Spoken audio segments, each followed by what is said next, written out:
Kalau saya pertama memulai itu memang harus melihat, coba beli yang jangan mahal-mahal dulu ya. Seandainya Mm-mm. mati itu nggak begitu Gak terasa, sedih-sedih banget. nggak sedih. Habis beli gitu, itu jangan sendirian, Oh, jangan gitu ya. sendirian. Terserah, monggo lihat YouTube, monggo lihat anu, monggo melihat bergabung dengan komunitas, monggo.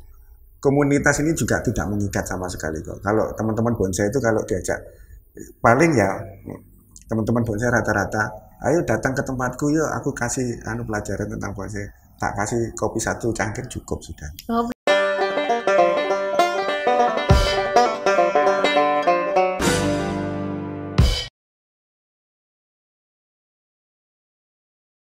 Assalamualaikum warahmatullahi wabarakatuh. Selamat Waalaikumsalam pagi. warahmatullahi wabarakatuh.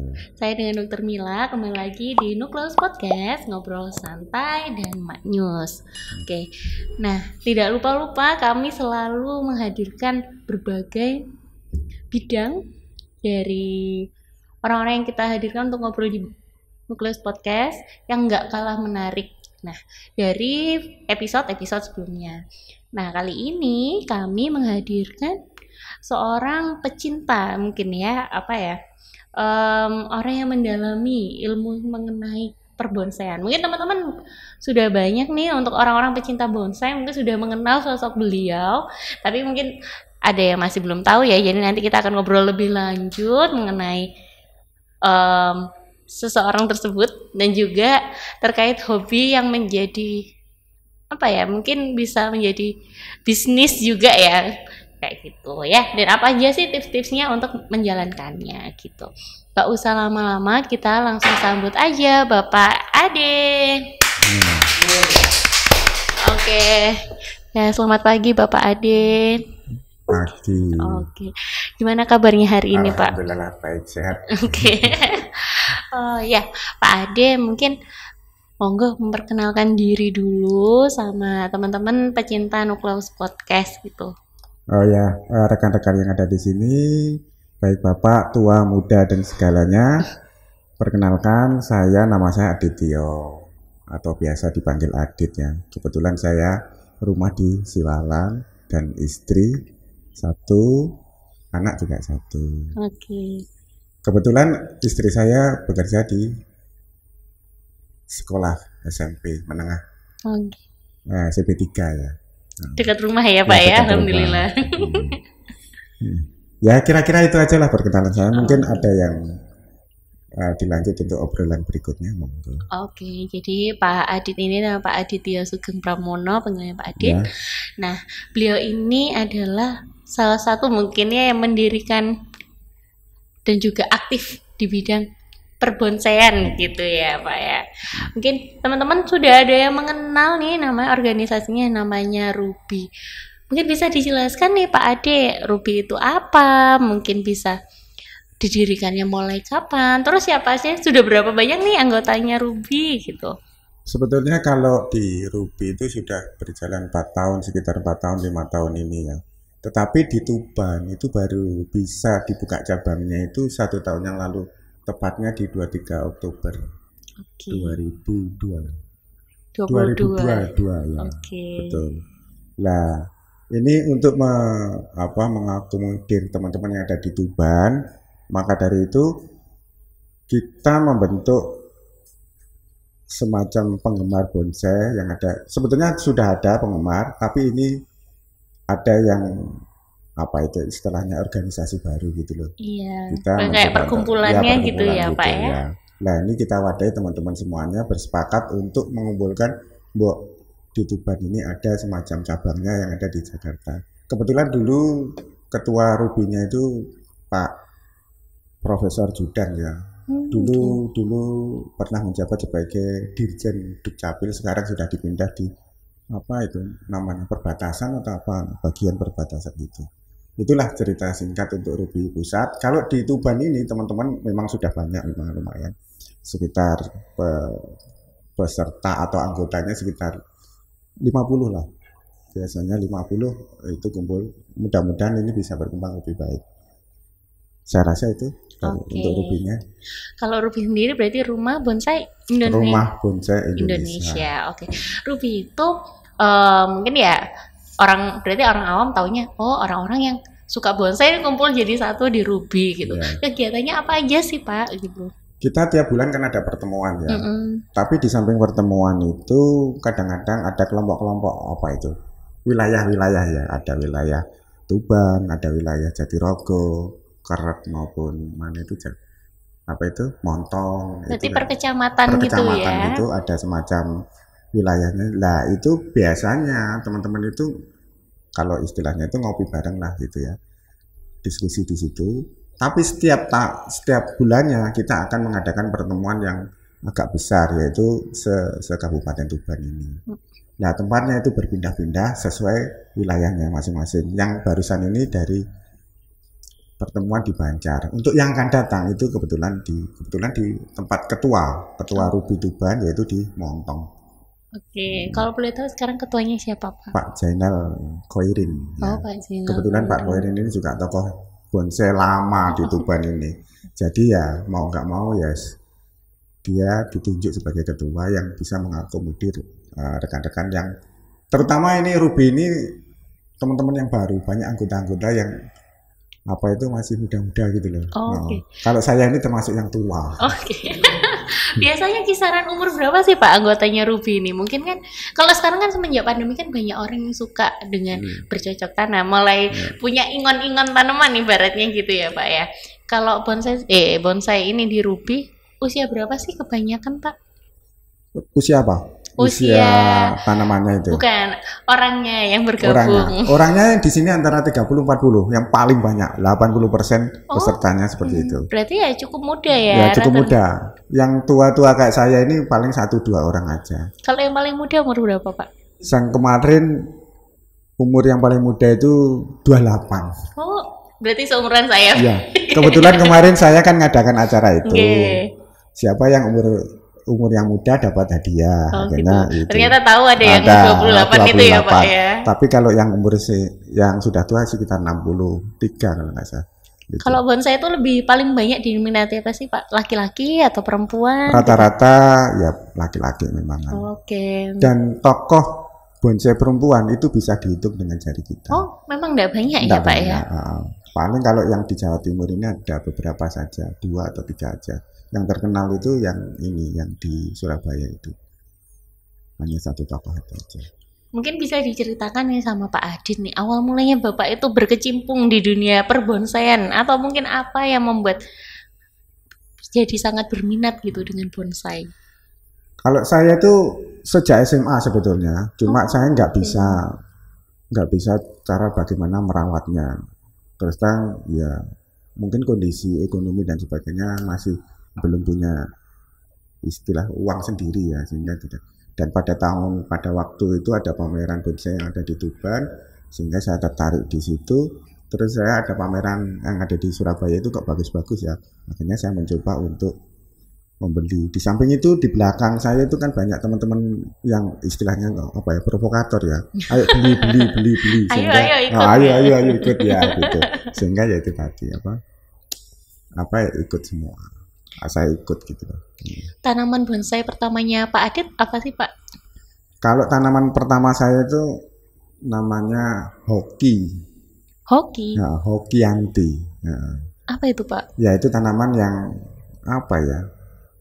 Memang tinggi itu. Kalau di sini saya belum menemukan pohon itu yang begitu tinggi. Pada waktu saya di daerah Thailand sana, berkunjung di Thailand sana itu untuk pagar-pagar rumah itu loh. Nah, pohonnya kan besar-besar sampai tinggi-tinggi. Nah, itu buahnya kecil-kecil, godongnya sekitar segini gitu.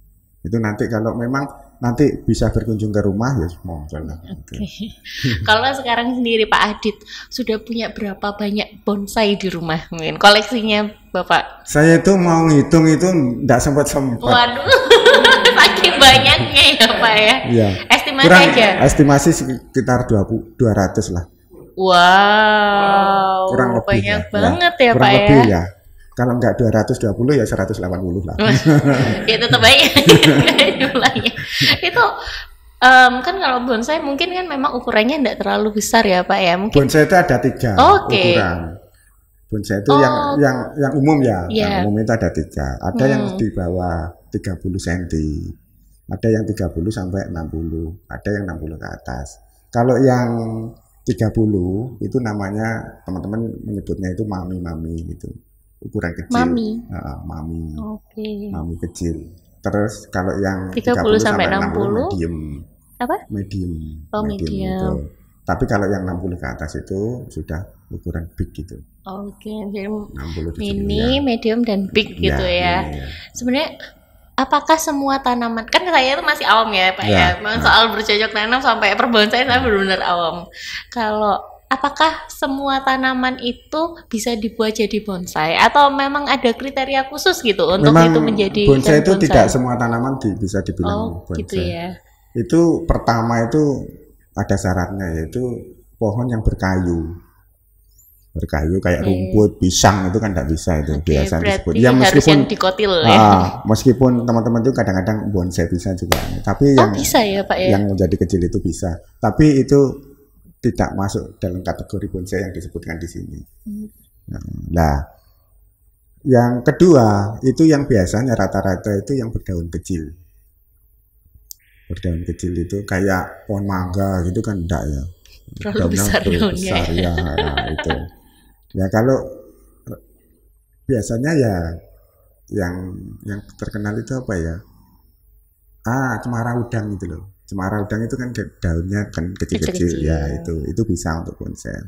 Terus kalau yang dari Indonesia, asli Indonesia itu biasanya ini ada 2 ya. Yang satu itu serut, yang 2 itu ini asam Jawa itu loh. Itu kalau yang dari Indonesia, tapi rata-rata memang dari luar tanaman. Oke, jadi awal mulanya mungkin orang kepikiran untuk membuat bonsai itu kenapa sih Pak? Kan kebanyakan tanamannya itu kan besar-besar ya aslinya, tapi kok bisa di bonsai itu jadi kecil-kecil, terus kok banyak dibudidayakan dengan ukuran-ukuran tertentu kayak gitu? Itu memang ini ya, memang dibuat. Kalau saya orang-orang mengatakan dikerdilkan, kalau saya itu enggak. Kalau lebih condong saya itu dikendalikan saja agar dia tidak membesar aja. Misalkan kita tanam, biasanya teman-teman itu ditanam di lahan. Di lahan agar sesuai dengan yang diharapkan. Misalkan pohonnya seperti sebesar ini ya, sudah diharapkan habis itu nanti dipotong pendek segini juga potong. Lalu dipotong nanti kalau ini ada tunas kecil gitu, itu surganya orang bonsai ini. Sudah ada tunas ini. Kalau tidak ada tunas kan mati. Gak jadi ya Pak. Gak jadi. Kalau ada, ini sudah surga. Lihat ini, waduh, senang sekali. Lihat gini, semua teman-teman dikasih tahu tanaman saya sudah mulai itu. Dipamerin ya Pak ya. Oke, jadi ya bonsai itu berarti ya perawatannya nggak mudah ya Pak ya. Jadi memang pertanaman itu kita harus benar-benar perhatikan ya mungkin ya. Sebetulnya tidak sulit juga kok. Cuma kita memang harus telaten aja. Kan tiap hari harus menyiram karena kan kondisinya kan di pot ya. Di pot itu semuanya serba terbatas sehingga kita harus memberikan makanannya, minumannya yang gitu ya. Sesuai yang diharapkan itu tadi. Misalkan di pot itu ya 6 bulan, kalau bisa itu ya media itu diganti. Soalnya bagaimanapun media itu makanan kan akan habisnya di situ. Habis itu kasih media baru sehingga dia tetap bertahan seperti itu. Oke, Pak, kalau dari pengalaman Bapak nih, membuat bonsai itu yang paling mudah dan paling sulit itu bikin bonsai yang jenis apa? Kalau jenis itu tergantung pohonnya masing-masing. Tapi kalau kita melihat teman-teman yang ada bonsai yang terutama yang ada di Tuban ini Tuban ini kan terkenal dengan serutnya. Dan itu serutnya itu sudah menancap di di batu. Ya, kalau sudah menancap di batu pohonnya segini, itu mau diambil itu kan nggak mungkin. Tingkat kesulitannya kan juga tinggi sekali. Bahkan ada orang teman itu cerita ke saya, Pak, kemarin itu tanaman serut itu sudah saya dongkal, sudah mau kena. Terus besoknya ke situ lagi sudah hilang.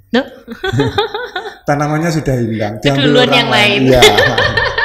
Itu yang itu ceritanya.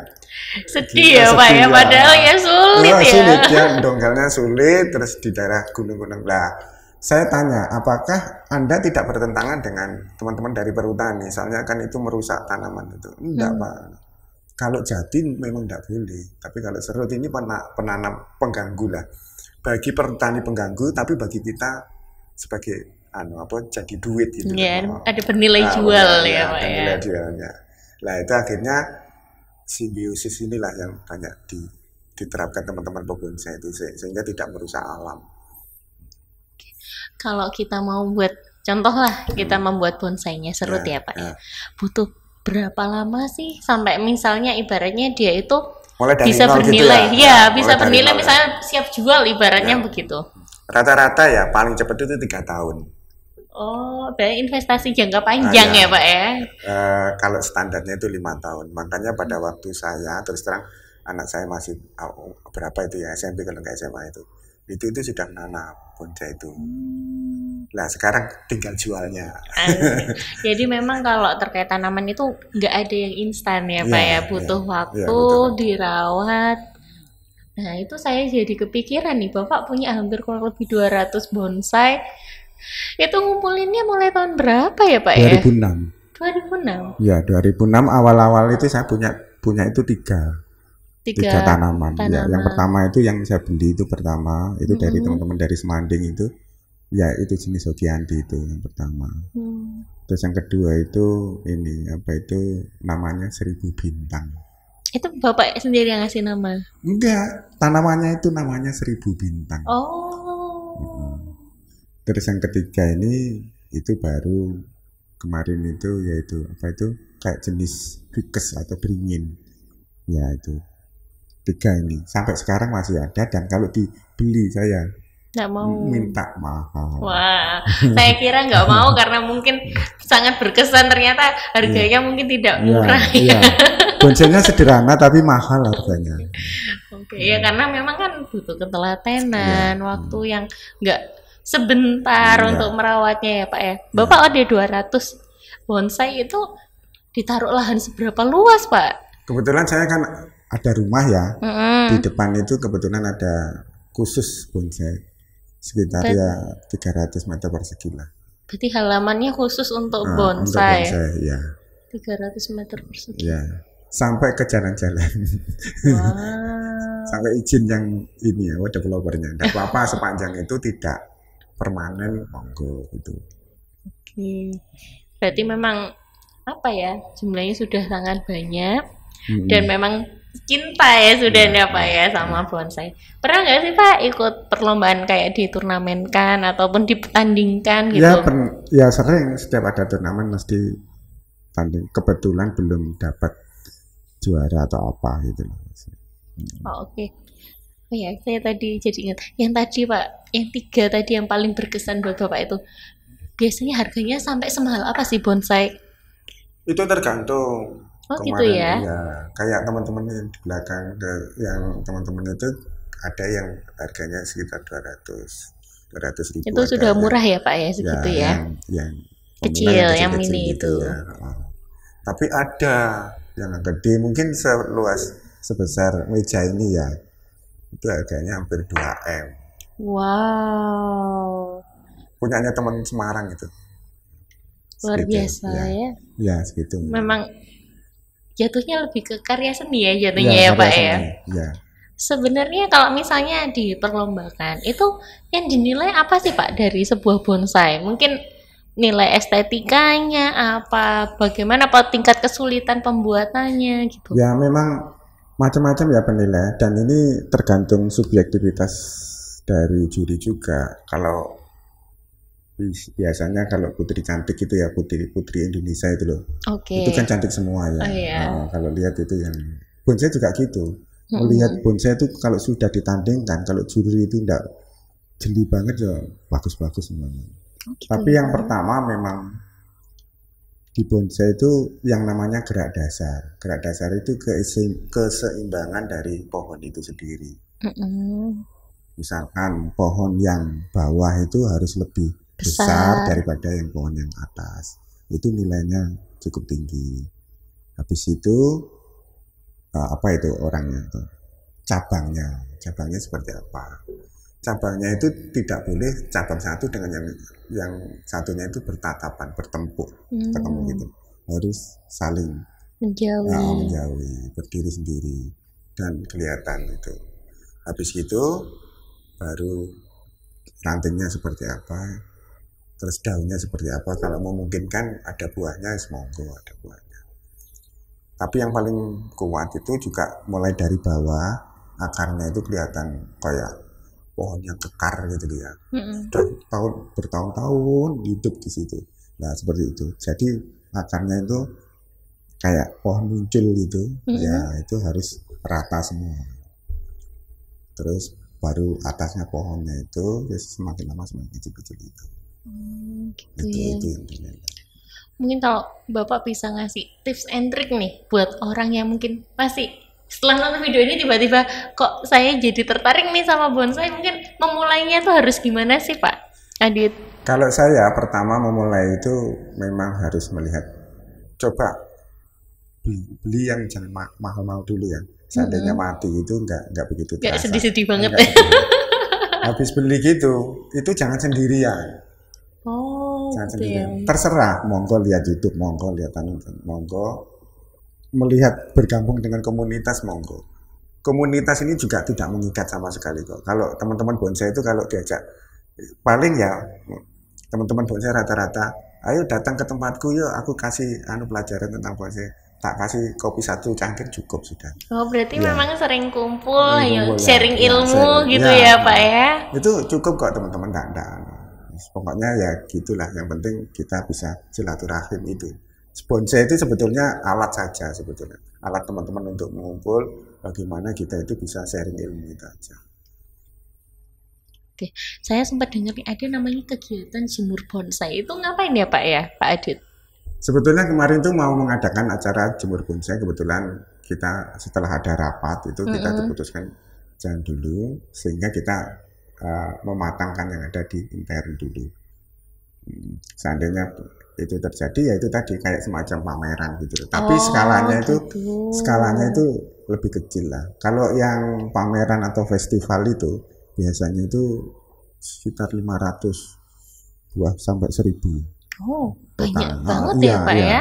Sehingga perlu lahan yang cukup luas. Tapi kalau jemur bonsai itu biasanya antara 100-200 itu cukup. Berarti mungkin satu kawasan, mungkin satu daerah yang mengadakan pameran gitu sudah bisa. Biasanya gitu ya? Kalau yang pameran atau festival itu tingkatnya itu sudah luar kota. Biasanya per kresidenan ya. Kalau yang jemur bonsai ini biasanya tingkat, istilahnya teman-teman itu tingkat RT, tapi tingkat kecamatan lah gitu. Tapi bilangnya istilahnya teman-teman, aku mau jemur bonsai tingkat RT ya sekitar itu. Tapi ya sebetulnya pesertanya per kecamatan. Oh gitu. Memang cakupannya mungkin lebih kecil gitu ya. Kecil, Berarti kalau misalnya ada kegiatan jemur bonsai gitu yang dipamerkan, apakah memang sudah yang ready untuk dijual atau memang hanya untuk ditunjukkan, ini loh aku sudah punya koleksi seperti ini gitu? Nah, di bonsai itu ada dua alam ya, alam yang biasa sama alam goib. Waduh, gimana ini maksudnya nih? Kalau yang alam biasa itu yang dipamerkan. Nanti kalau kita mengadakan mengadakan pameran di situ. Habis itu ada salah satu pemenang ya, katakanlah juara 1, 2, 3 lah gitu. Itu rata-rata kolektor. Kolektor itu akan mendekati panitia atau pemiliknya. Nah itu alam goibnya jalan. Yaitu tanpa apa-apa tahu-tahu sudah miliknya si A, si B gitu. Yang pemenang-pemenang, misalkan bonsai saya menang ya di pameran itu. Nggak ada. Habis itu saya biasanya sama teman-teman kolektor itu ditamui, akhirnya ikut-ikut terjadi. Akhirnya bonsai itu besok pameran berikutnya sudah bukan namanya Adit, tapi gitu Budi ya? Gitu. Ya itu. Kadang-kadang seperti itu. Loh ini punya Pak Adit dulu. Oh iya sudah miliknya jadi Pak Budi gitu. Jadi sudah berganti kepemilikan ya. Kepemilikan. Lah ya itu alam goibnya di situ. Kalau jual beli itu enggak dipamerkan seperti itu. Tapi di pameran itu biasanya setelah ada pameran itu ada transaksi di balik itu. Dan itu bukan kayak narkoba loh ya. Nah, ini sah kok. Sah betul. Jadi memang dengan ikut pameran dan terus juga memenangkan turnamen-turnamen kayak gitu memang meningkatkan daya jualnya ya Pak ya. Semakin dia mendapatkan nilai, kan penilaian pertama itu kan yang namanya bendera ya. Bendera. Kalau yang jelek banget atau gak jelek sih ya, pokoknya kurang bagus lah gitu ya. Itu enggak ada benderanya. Tapi kalau agak bagus itu ada benderanya hijau. Atau kalau di tempat Ruby itu apa ya, gold, apa perak itu apa? Silver ya. Kalau di saudara tua itu benderanya hijau. Terus berikutnya kalau baik sekali itu benderanya merah atau gold. Ya, itu. Atau berikutnya itu ada lagi yang naik lagi, itu di tempat yang satu itu enggak ada, cuma yang satu itu yang di tempat Ruby itu ada yang namanya platinum. Itu berarti yang paling bagus ya. Itu kalau sudah platinum wah sulit untuk dibeli itu kalau bukan orang-orang yang memang kolektor ya Pak ya. Nah itu kadang-kadang para pemula-pemula itu lihatnya yang seperti itu, yang mahal-mahal tadi. Tidak lihat yang sederhana, yang murah-murah itu enggak. Ada yang juga saya kemarin itu beli itu berapa 300 itu juga sudah bagus. Tapi memang bonsai itu tidak beli habis itu dibiarkan aja kayak beli televisi atau apa itu. Harus dipelihara. Bagaimana memelihara itu? Nah itu banyak sekali kendala-kendala di situ. Kesulitannya apa sih Pak biasanya? Kesulitan itu kadang-kadang itu bonsai sudah jadi, tahu-tahu rantingnya itu mati. Nah itu ada penyakit-penyakit yang kadang-kadang tidak kita kontrol. Penyakitnya di situ. Nah ada lagi penyakit yang ada di dalam tanah sendiri itu. Kadang-kadang kan ada apa itu cacing atau apa itu ya. Di pot itu kan ada, makanya kalau memang bonsai itu 3 bulan sekali itu harus memang diberi apa itu semacam obat pestisida gitu semacam ya. pestisida gitu ya. Nah itu. Dan 6 bulan sekali kan rata-rata teman-teman itu kalau yang telaten itu 6 bulan sekali itu medianya diganti agar tidak terjadi seperti itu. Yang repot lagi itu yang itu penyakit. Sulit ya Pak ya. Bisa-bisa sampai mati ya tanamannya. Yang repot lagi itu kalau dicuri orang udah. Ya karena harganya bisa sampai ratusan juta miliaran. Soalnya saya baru-baru ini melihat itu teman-teman itu juga banyak yang kehilangan juga. Oh gitu ya Pak ya, karena orang-orang sudah makin tahu bahwasanya bonsai itu makanya bernilai tinggi gitu kalau ya. Bonsai yang bernilai tinggi itu Bu ya, kalau bisa saran saya itu sering-sering diupload ke sosial media bahwa ini milik saya. Seandainya ini dicuri, itu pencurinya kan akan membuat ini punyanya Pak Adit ini biasanya kan gitu. Karena mungkin kita sesama kan kolektor punya itu kan komunitas ya, jadi saling tahu gitu ya. Nah, kalau memang punya monggo, kalau punya Instagram monggo di Instagram, Facebook monggo, terserah lah medsos. Yang penting itu sering-sering di upload posting. Terutama yang bagus-bagus itu. Mungkin teman-teman ada yang ingin tahu nih, mungkin Pak Adit ini biasanya postingnya di mana? Kalau saya biasanya di Facebook aja, karena saya generasi tua itu di Facebook. Kalau generasi muda itu biasanya di Instagram. Ya di nama saya biasanya saya singkat. Jadi apa Pak Adit? Kok saya singkat? Saya balik. Nama saya kan lengkap saya kan Adityo Sugeng Pramono. Sugemnya saya hilangi. Namanya kok kurang keren ya Sugeng ya. Terus saya pakai Adityo Pramono. Adityo Pramono, kalau cari nama Adityo Pramono nggak bakalan ketemu. Oh gitu. Nggak bakalan ketemu di Facebook itu nggak ada. Kalau namanya Onomat Oitida, baru Onomat Oitida baru ketemu. Onomat Oitida. Namanya dibalik kayak orang Malang gitu maksudnya. Nah itu baru nanti ketemu. Oh gitu. Jadi kalau Adityo Pramono nggak ketemu, kalau dibalik baru ada gitu. Ya, oke. Kalau Pak Adit ini aslinya mana sih Pak? Saya kelahiran Mojokerto. Kelahiran Cuma Mojokerto. di Tuban sudah tahun 94. Sudah lama ya. Duh, Pak, kita udah ngobrol terus nih dari tadi ini. Saya mau berbagi minuman khasnya RSNU. Haus ini. Monggo boleh dicicipi ini jamu kunir asem. Loh, ini bukan untuk cewek ya kunir asem itu?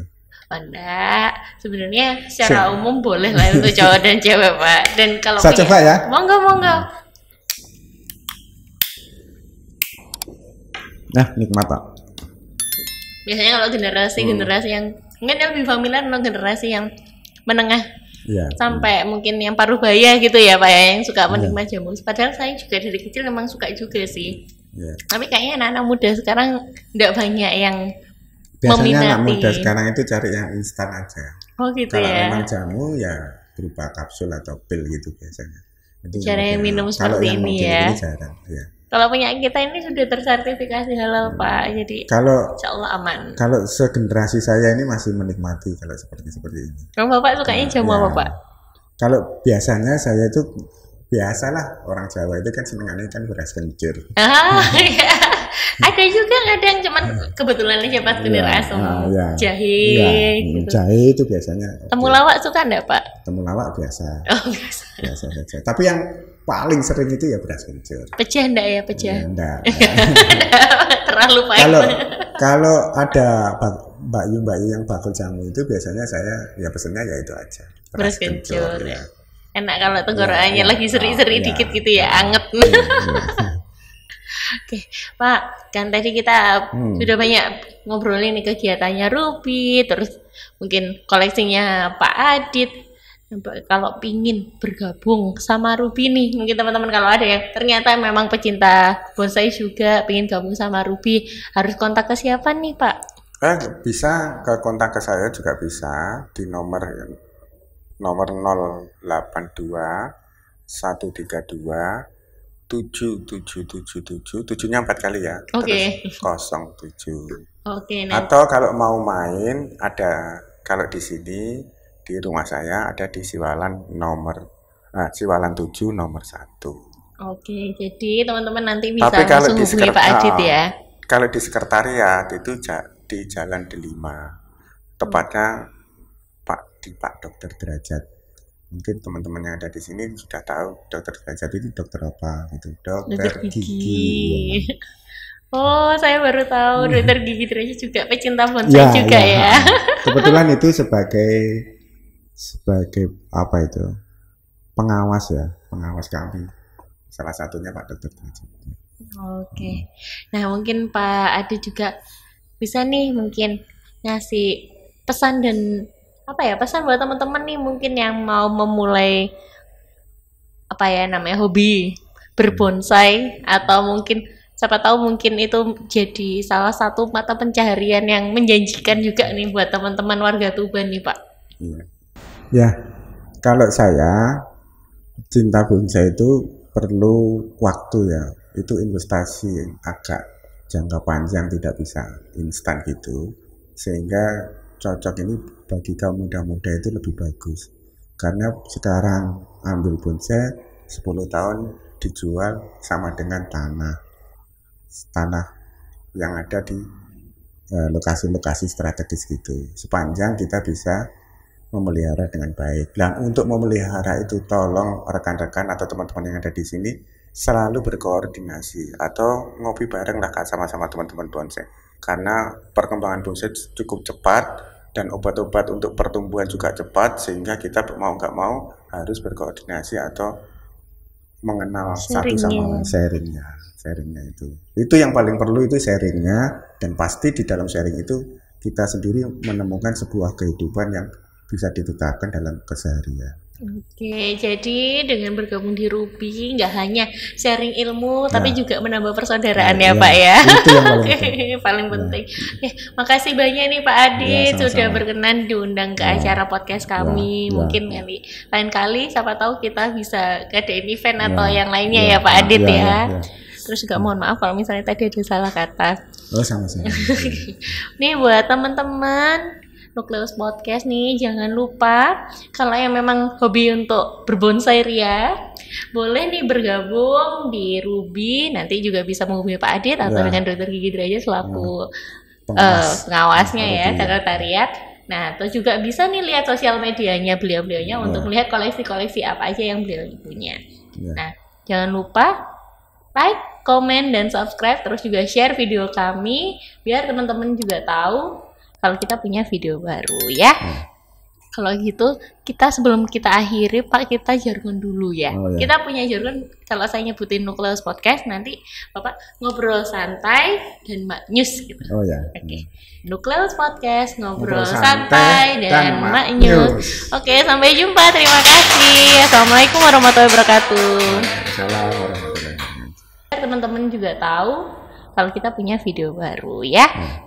Kalau gitu, kita sebelum kita akhiri, Pak, kita jargon dulu ya. Oh, ya. Kita punya jargon, kalau saya nyebutin Nukleus Podcast, nanti Bapak ngobrol santai dan maknyus gitu. Oh ya. Oke. Nukleus Podcast, ngobrol Ngobrol santai santai dan dan maknyus. maknyus. Oke, sampai jumpa. Terima kasih. Assalamualaikum warahmatullahi wabarakatuh. Salam warahmatullahi wabarakatuh.